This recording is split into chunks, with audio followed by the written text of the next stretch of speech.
kondisi jiwa kita mempengaruhi perilaku moral kita. Makanya kalau ada orang kok kelakuannya gitu ya, atau orang itu kayak gitu kok dia merasa baik ya, itu berarti ya di situ level moralnya dia.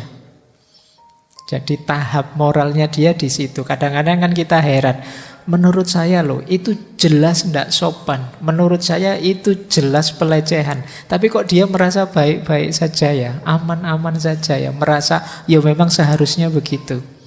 Nah kalau pakai teorinya Kolbeck ini, ya memang levelnya dia di situ, tingkatan moralnya dia ada di situ.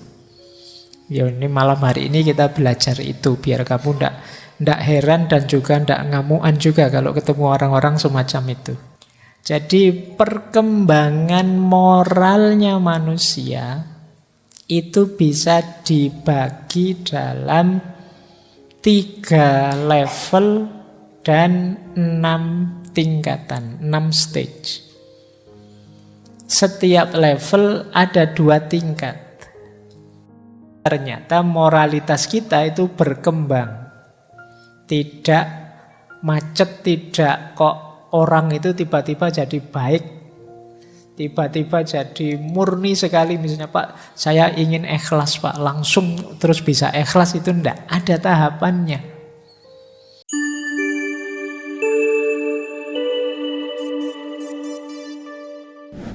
Assalamualaikum warahmatullahi wabarakatuh. Bismillahirrahmanirrahim. Alhamdulillahi rabbil alamin. Wa bihi nasta'inu ala umurid dunya waddin. Allahumma sholli wa sallim wa barik ala habibina wa syafi'ina sayyidina wa maulana Muhammadin wa ala alihi wa ashabihi wa man tabi'ahum bi ihsanin ila yaumiddin. Amma ba'du. Bismillah, teman-teman, kita lanjut lagi belajar filsafat, mengistiqomahi, menjelajahi gagasan-gagasan para filosof dari barat, timur, Islam maupun para filosof Nusantara. Malam hari ini kita kembali ke tema etika, tema moralitas. Baik, bismillah. Malam hari ini kita awali dari teorinya seorang filosof etika namanya Lorenz Kohlberg. Teorinya terkenal sekali. Teman-teman yang dari tradisi psikologi atau teman-teman yang pernah belajar filsafat etika, insya Allah pernah mendengar nama ini. Kalau tidak, ya paling tidak malam hari ini sudah mendengar. Dan kita ayo belajar pelan-pelan. Baik, nah kita belajar ya gagasan etiknya Lorenz Kohlberg ini. Ini teori beliau ini dikenal istilahnya berhubungan dengan dunia psikologi moral. Jadi belajar tentang etik tapi dikaitkan dengan kondisi psikologis kita, kondisi kejiwaan kita. Nanti asumsi besarnya Lorenz Kohlberg ini, jadi kondisi mental kita yang itu berubah, yang itu berkembang, itu berhubungan juga dengan perilaku moral kita. Jadi moralitas itu bertahap, berjenjang.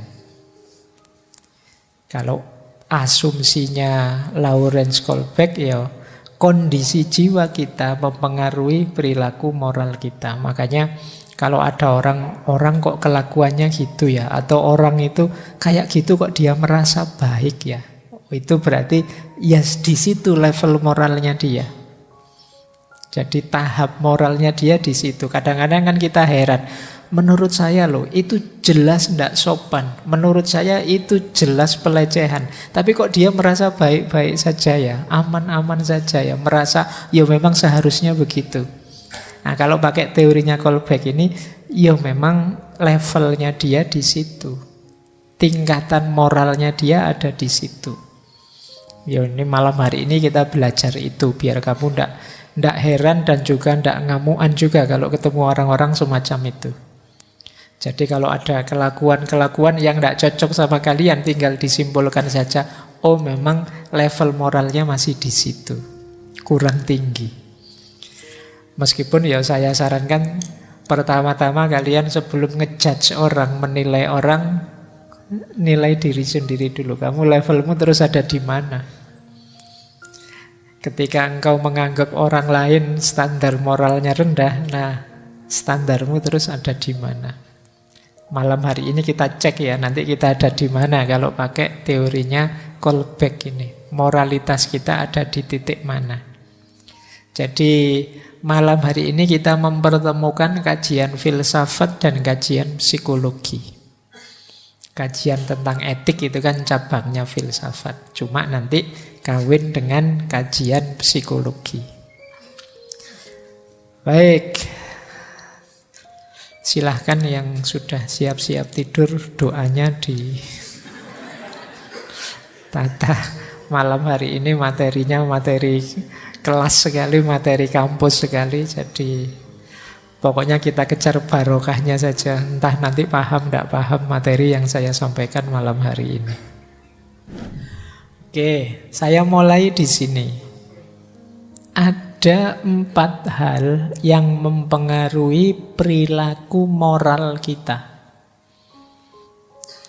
Jadi ini secara psikologis ya. Yang pertama apa? Sensitivitas moral. Kepekaan moral. Orang itu beda-beda kepekaan moralnya. Jadi ada orang yang melakukan perbuatan tidak baik atau menyakiti yang lain atau menyusahkan yang lain, tapi dia tidak sadar juga. Nah, itu nanti hubungannya dengan kepekaan moral. Ada orang yang sebenarnya yang dilakukan masih normal saja kok, tapi dia tidak enaknya luar biasa. Nah, itu hubungannya dengan kepekaan moral.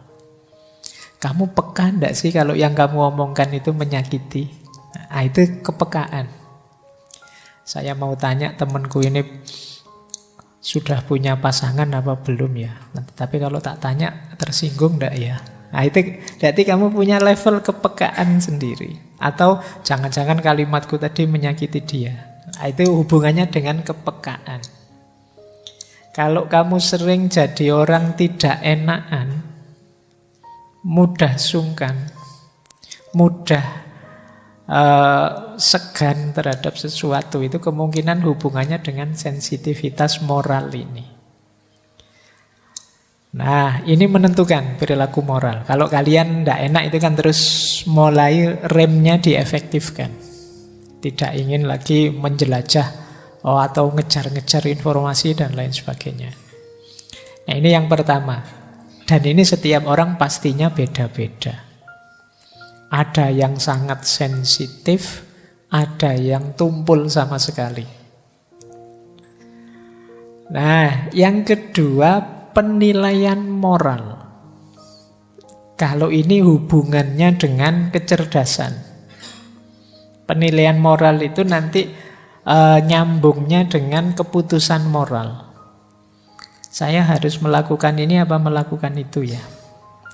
Yang ini lebih baik, yang itu kurang baik. Saya milih yang lebih baik saja. Ini penilaian moral, pikiran main. Jadi saya habis dimaki-maki orang ini. Enaknya saya balas maki-maki, saya diamkan saja, atau saya jelaskan baik-baik, atau saya rangkul dia. Ini kan pertimbangan-pertimbangan moral. Itu pikiran yang main. Kalau sensitivitas tadi mungkin kepekaanmu, perasaanmu. Tapi penilaian ini banyak berhubungan dengan pikiranmu, akalmu. Ada yang menyebutnya pertimbangan moral. Pertimbangan itu berarti mempertimbangkan, menimbang-nimbang. Enaknya ini atau itu ya. Ini harusnya saya bersopan-sopan ke dia atau saya lugas saja ngomong apa adanya. Ini pertimbangan moral. Oke, jadi pikiranmu dipakai. Jangan dikira kalau moral itu tidak pakai mikir. Dulu pernah kita bahas satu sesi kecerdasan moral, kecerdasan etik, dan berpikir etik. Oke, kalau tiba-tiba kalian misalnya ya sedang enak-enak ngaji gini, terus teman-teman yang ada di sebelahmu batuk terus, misalnya, ayo kamu melakukan apa? Kamu hibur dia, kamu keluar ngambilkan minum, jangan-jangan dia memang butuh air, atau kamu hibur saja, atau kamu doakan saja. Ya Allah, semoga temanku tidak batuk-batuk lagi. Apa begitu saja? Apa yang kamu... Loh, itu kan pikiranmu kerja. Jadi itu yang disebut penilaian moral. Nanti ini berhubungan dengan keputusan moral. Oh, ini yang saya pilih. Nah, yang kedua itu. Jadi moralitas seseorang itu berhubungan dengan sensitivitasnya, berhubungan dengan kecerdasannya. Yang ketiga juga berhubungan dengan motivasinya. Dorongan dari dalam dirinya untuk berbuat baik, untuk milih yang lebih baik.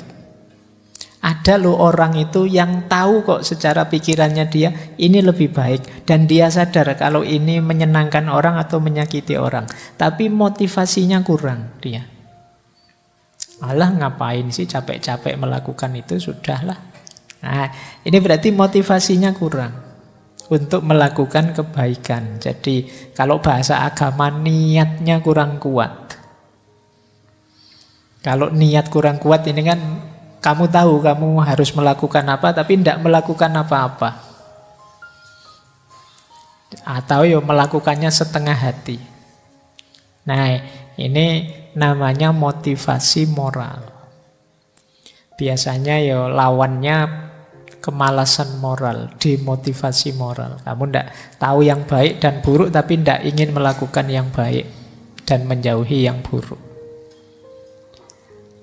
Yang keempat baru implementasinya. Kalau implementasinya itu gabungan antara tiga tadi plus situasi konkretnya.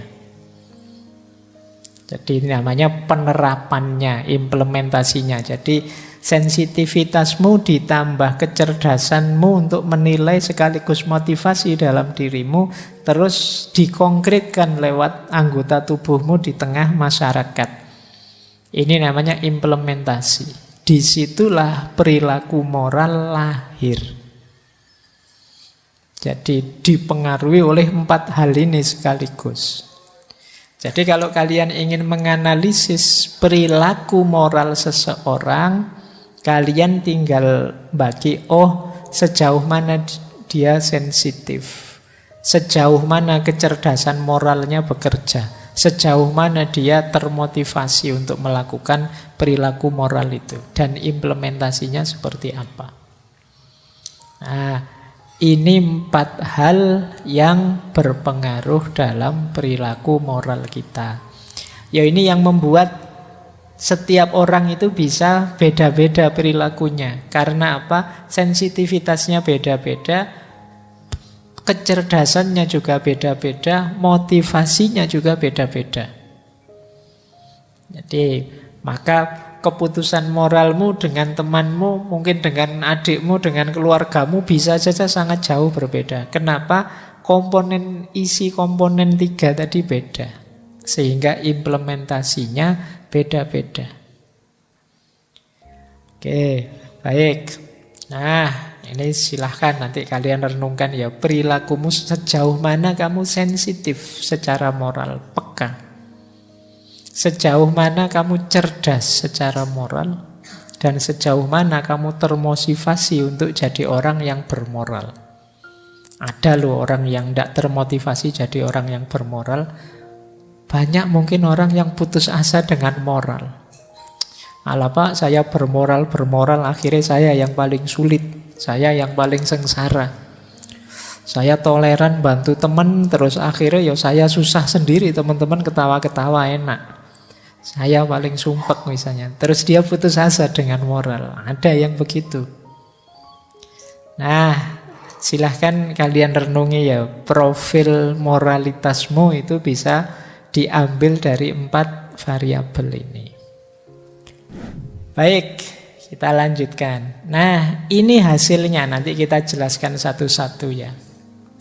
Jadi perkembangan moralnya manusia itu bisa dibagi dalam 3 level dan 6 tingkatan, 6 stage. Setiap level ada 2 tingkat. Level 1 namanya prekonvensional. Level 2 namanya level konvensional. Level 3 namanya level post-konvensional. Oke ya, kalian pahami saja. Dilihat, dipahami, didengarkan, dipahami. Tidak harus dihafalkan, tidak ada ujiannya. Nanti kalau ingin tahu lagi ya ditengok lagi. Jadi ada level pre, ada level post, ada level konvensional. Level prekonvensional itu fokusnya kenyamanan diri. Jadi kalau orang melakukan kebaikan itu sebenarnya targetnya biar dia sendiri nyaman, enak. Nah itu ada 2 tingkat. Tingkat 1 namanya tingkat hukuman dan kepatuhan. Nanti kita uraikan masing-masing tingkat. Kalau tingkat 2 itu keuntungan personal. Nah, ini aspek etik level 1, berarti yang paling bawah. Ada lagi naik 1 level etik kedua, level konvensional. Kalau tadi kan yang dilihat dirinya sendiri, kalau yang kedua ini orang lain. Dia sudah mulai kepedulian pada orang lain. Nanti ada 2 tingkat. Tingkat 3 yaitu menyesuaikan dengan keinginan kelompoknya, masyarakatnya. Dan tingkat 4 itu otoritas dan ketertiban sosial. Level 3 post konvensional, kalau yang tadi kan fokusnya pada yang lain, yang pertama fokus pada diri sendiri. Level 3 ini fokusnya pada prinsip-prinsip moral, nilai-nilai moralnya. Jadi bukan akunya, bukan orang lain tujuannya ya kebaikan itu sendiri, prinsip-prinsip moral. Ini level 3. Nanti ada 2 tingkatan. Tingkatan kelima itu kontrak sosial dan hak setiap orang. Tingkat keenam prinsip-prinsip etik universal. Jadi ternyata moralitas kita itu berkembang. Tidak macet, tidak kok orang itu tiba-tiba jadi baik, tiba-tiba jadi murni sekali. Misalnya Pak, saya ingin ikhlas Pak, langsung terus bisa ikhlas, itu enggak, ada tahapannya. Jadi moralitas kita juga bertahap. Meskipun nanti ada kritik juga, tapi kita pahami ini dulu. Nah, sekarang cara mengukurnya. Saya kasih contoh ya, ini yang dilakukan oleh Kolbeck pada anak-anak yang dia teliti. Jalan mengukur level moralmu ada di mana dengan cara coba kamu bahas dilema moral. Kamu komentari dilema moral. Jadi komentarmu terhadap dilema moral, pandanganmu tentang dilema moral itu akan jadi kunci kamu ada di level mana. Nah, ini yang disodorkan oleh Kolbeck pada yang dia teliti anak-anak itu antara lain ini, dilema moral, orang menyebutnya dilema Heinz. Jadi ceritanya ada seorang perempuan yang hampir meninggal karena kanker. Nah, tidak ada obatnya. Cuma ada satu obat yang bisa menyelamatkan perempuan ini. Obat ini satu-satunya ada di satu apotek yang meracik dan menemukan seorang apoteker di kota itu. Sayangnya oleh apoteker ini, obat ini dijual sangat mahal. 10 kali lipat dari harga biasa. Nah, harga produksinya 200, dia menjualnya 2000 untuk satu dosis kecil. Nah, suami perempuan yang sakit kanker tadi yang namanya Heinz, ini kan dia butuh obat itu untuk istrinya. Cuma dia tidak punya uang. Uangnya cuma sedikit. Dia pinjam kemana-mana dapatnya cuma 1000. Masih belum dapat obat tadi. Dia sudah merayu apotekernya bahwa istriku ini loh sekarat. Dia mau meninggal. Satu-satunya obat ya obatmu itu. Kalau boleh obat itu saya beli $1000. Tapi kalau tidak boleh sudahlah. Saya ambil sekarang nanti jadi utang. Saya lunasi nanti. Tapi si apoteker ini kukuh saja ndak. Saya yang punya obat ini, saya yang menemukan, saya capek-capek yang mikir meracik. Saya tidak akan melepas obat ini tanpa uang $2000. Nah, Heinz ini terus dia, wah ini buntu jalannya. Dia putus asa. Terus dia kemudian merencanakan, baiklah kalau tidak boleh saya beli, saya curi sajalah.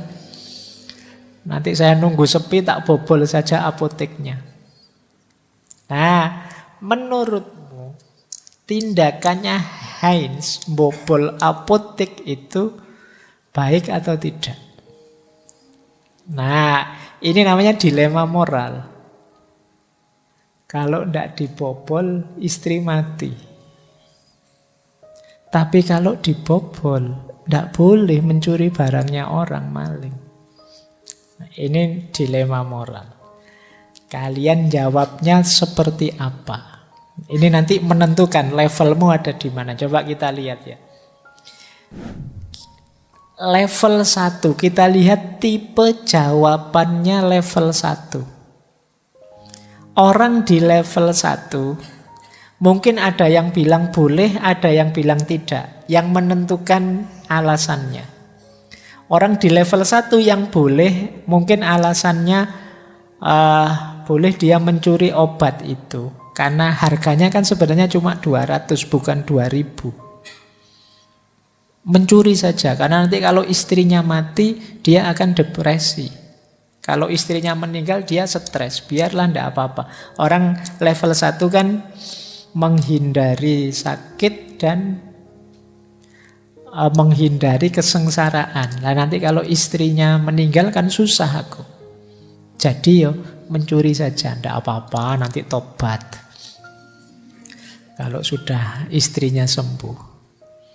Nah, itu yang alasannya boleh. Jadi kalau ada yang membolehkan dengan alasan ini, biar kamu tidak depresi. Depresi itu susah loh.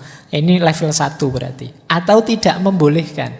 Tidak membolehkan alasannya, kamu jangan nyuri, nanti kamu susah juga. Kalau ketahuan, mungkin kamu tertangkap. Sekarang CCTV banyak di mana-mana. Nanti kamu malah dipenjara. Dipenjara susah loh. Jadi kalau ada yang jawab, jangan mencuri, nanti kamu dipenjara. Itu berarti dia level 1. Pertimbangannya menghindari rasa sakit. Menghindari kesulitan. Nah, level 2 sekarang. Level 2 tadi mencari keuntungan. Level 2 yang membolehkan argumennya, silahkan saja kamu curi obat itu. Istrimu membutuhkan itu. Apotekernya ndak rugi. Ndak apa-apa, nanti kamu bayar lagi. Akhirnya kan semuanya untung. Kamu untung ya apotekernya dapat ganti. Ndak apa-apa, curi saja dulu, ndak masalah. Toh kamu ingin bayar kan, nantinya kamu anggap utang. Alasan pertama, berarti mencari mikir keuntunganmu saja. Alasan kedua mungkin tidak boleh. Tidak boleh, jangan mencuri. Karena kalau kamu mencuri, mungkin saja kamu tertangkap. Kamu kan terus tidak untung. Atau istrimu itu kan sudah terminal penyakitnya. Kemungkinan istrimu meninggal sebelum kamu keluar dari penjara. Tidak ada gunanya juga. Dan jangan mencuri, tidak boleh. Kenapa? Loh, apoteker itu tidak salah. Dia yang punya kuasa atas harga. Jadi, kalau alasan-alasan ini yang diajukan berarti ada di level 2. Jadi baik boleh atau tidak boleh. Sekarang kita lihat yang level 3 dan level 4. Kalau yang level 3 itu kan tadi menyesuaikan keinginan orang lain di kelompok kita, circle kita, masyarakat kita. Yang boleh mencuri. Orang di level 3 ini membolehkan mencuri. Alasannya apa loh? Masyarakat kita itu seneng loh kalau ada suami rela berkorban untuk istrinya. Jadi kalau ada suami punya prinsip, ndak apa-apa sudah, aku di penjara, aku susah, ndak apa-apa asal istriku sembuh. Itu kan kalau viral itu kan masyarakat mesti belo laki-laki ini. Tidak usah khawatir wis. Nanti kamu viral, tenang aja, dibela orang se-Indonesia wis. Ini sebenarnya moralitas level 3. Jadi pertimbangan perbuatanmu itu mencocokkan dengan selera masyarakat, keinginannya masyarakat. Tapi boleh juga tidak. Yo ingin menyesuaikan selera masyarakat, tapi tidak milih yang mencuri. Kenapa? Kalau nanti kamu mencuri, jadi aib di keluargamu, di masyarakatmu untuk seterusnya. Jadi kalau kamu cerdas ya, boleh kamu pertimbangkan ya. Seandainya kamu tidak bisa membeli obat itu karena apotekernya dimahalkan, terus istrimu meninggal, kamu tidak akan ada yang menyalahkan. Bukan salahmu, kamu sudah berusaha maksimal, tidak diberi. Masyarakat tetap setuju padamu. Tapi kalau kamu mencuri, nama baikmu jatuh. Kamu punya cacat sekarang. Biar saja kamu tidak usah beli, juga tidak usah nyuri. Ya kalau istrimu meninggal, ya takdirnya. Tapi sekarang kalau kamu tidak nyuri dan istrimu meninggal, nanti kalau viral, apoteker ini habis diserang netizen se-Indonesia. Nah, ini level 3. Level 4 yang dasarnya hukum. Level 4 tadi kan aturan dan hukum. Boleh curi saja obat itu. Karena kalau engkau tidak melakukan apa-apa, engkau akan merasa bersalah. Dan apoteker itu kalau dibiarkan saja, dia jadi presiden buruk. Lama-lama orang nyari keuntungannya sendiri dan masyarakat akan hancur. Kalau semua orang perilakunya begitu. Jadi ini level tertib sosial tadi. Berarti apa? Yo biar masyarakat tertib, yo apoteker itu harus merasakan punishment-nya. Curi saja tidak apa-apa. Cuma yang tidak boleh alasannya ya jangan mencuri. Betapapun mencuri itu salah, secara hukum keliru. Kalau orang kemudian dibiarkan menghakimi sendiri, memutuskan sendiri tanpa peduli dengan hukum, ya tatanan akan rusak. Jadi baik boleh mencuri atau tidak boleh mencuri ya ada argumennya sendiri. Cuma jenis argumen semacam ini menandakan orang ini ada di level 4 moralitasnya. Nah, tapi kamu nanti cari dilema yang berbeda ya, biar kelihatan kamu ada di level mana. Nanti kalau dilema yang sama ini nanti kamu copy paste level 6. Saya level 6 aja Pak. jawabanku ini cocok sama level 6 ya. Kamu milih mesti kan. Cari dilema yang lain lah. Nanti dilihat tipe jawabanmu kayak gimana. Kamu ada di level mana.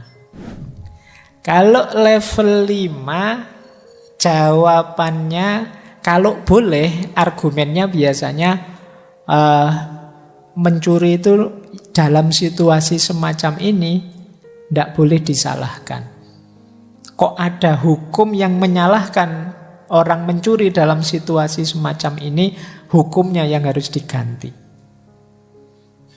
Hukumnya tidak beres itu. Nah, itu yang pertama. Atau yang kedua, tidak. Apapun yang terjadi, kamu jangan mencuri. Kenapa? Karena obat itu haknya apoteker. Jangan kamu langgar haknya. Yo, dia kalau mau memberikan padamu, dia orang baik. Tapi kalau dia tidak mau memberikan padamu, itu hak dia. Wong itu barang miliknya dia. Atau dia jual mahal, ya itu haknya dia. Nah, jadi ini beda level. Jadi nanti argumenmu yang mana menunjukkan level moralmu di mana. Yang keenam, yang prinsip etik universal tadi, tipe argumennya ya dia boleh mencuri. Kenapa? Karena ketika orang harus milih dari satu di antara dua perbuatan, dia harus milih nilai moral yang paling tinggi. Jadi misalnya yang satu nilai hak ekonomi seseorang, yang satu nilai kehidupan seseorang. Loh, antara hak ekonomi dengan nilai hidup tetap lebih berharga nilai kehidupan. Itu loh. Antara kenyamanan, kesenanganmu sepak bola dengan nyawa segitu banyak orang. Nah, itu kan yang harus kamu bela kan tetap nyawa. Ini level 6. Nah, itu. Ya, nanti setelah ini kamu boleh menganalisis dengan dilema moral ini kasusnya PSSI itu. Itu kira-kira ada di level moral mana ya orang-orang itu. Oke, jadi ini prinsip yang keenam. Boleh mencuri karena yang diperjuangkan dalam mencuri itu nilai moral tinggi, yaitu kehidupan, nyawa. Ada lagi yang jangan mencuri. Karena dengan kamu mencuri, sebenarnya kamu sedang nabrak prinsip moral yang kamu sendiri meyakini kebenarannya. Yaitu penghargaan terhadap haknya orang lain. Kalau kamu nabrak ini, sebenarnya kamu nabrak hati nuranimu sendiri, nabrak standar kejujuranmu sendiri. Jadi betapapun jangan mencuri. Oke ya. Nah, Pak, itu kok boleh dan tidak boleh semua? Ya namanya dilema. Setiap orang akan milih sesuai sudut pandangnya sendiri. Nah, pilihanmu dan alasanmu itu nanti menunjukkan kamu ada di level moral yang mana. Disitulah kunci profil moralmu. Jadi teman-teman tidak harus sekarang kan ngerti teori ini, nanti kamu bisa menganalisis yang rame di medsos, yang gegeran tentang ini, itu nanti kelihatan orang ini ada di level moral yang mana. Wah, kok alasannya misalnya nabrak hukum yang tidak adil ya tetap harus kita kritisi, tidak harus kita ikuti.